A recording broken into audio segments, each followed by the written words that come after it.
샬롬.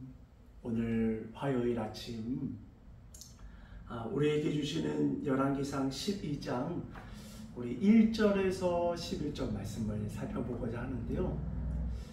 열왕기상의 말씀을 묵상할 때마다 왕에게 가장 필요한 것, 아니 이 시대를 살아가는 우리에게 가장 필요한 것이 무엇인지 깨닫게 되고 마음에 새기게 됩니다.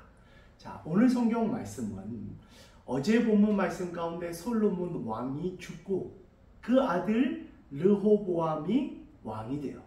자, 르호보암이 왕이 되었을 때에 북이스라엘의 나름 지도자격인 여로보암과 북이스라엘 쪽에 있었던 지도자들이 자, 누구를 찾아오냐면 르호보암을 찾아옵니다. 그리고 르호보암에게 요구했던 것은 다른 것이 아니에요.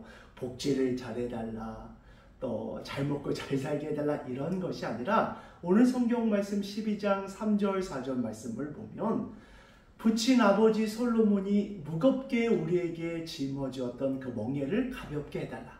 이 말은 지금까지 건축으로 인해서 우리가 많이 지쳐있다, 그러니까 우리를 조금 쉬게 해줬으면 좋겠다라고 요청을 해요.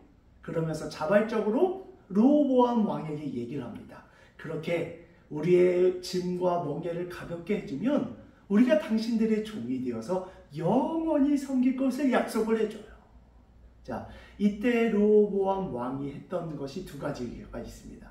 첫 번째, 솔로몬 왕을 섬겼던 어떻게 보면 나이 많은 지혜로운 자들에게 조언을 구하고, 또 한 번은 자신과 함께 했던 젊은 소년들에게 또 이야기를 들으면서 오늘 성경 말씀이 마무리되는데, 오늘 성경 말씀을 묵상하면서 안타까운 것이 있습니다.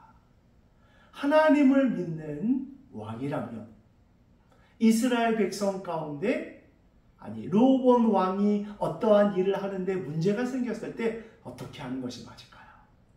우선적으로 사람들의 말을 귀 기울이기보다는 하나님 앞에 기도자로 서고 하나님의 음성을 듣고 하나님의 뜻이 무엇인지를 먼저 구했다면 얼마나 좋았을까요? 그런데 오늘 성경 말씀 어디에도 르호보암 왕이 하나님의 음성에 귀를 기울였다, 하나님의 뜻을 찾았다는 단 한 글귀도 찾을 수가 없습니다. 어찌 보면 우리의 삶을 한번 돌아보십시오. 월요일부터 오늘 벌써 화요일인데요.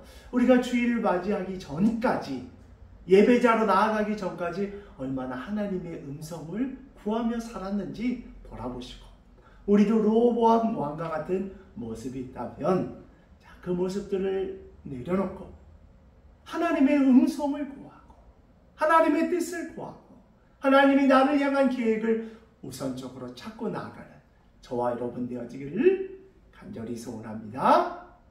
아멘.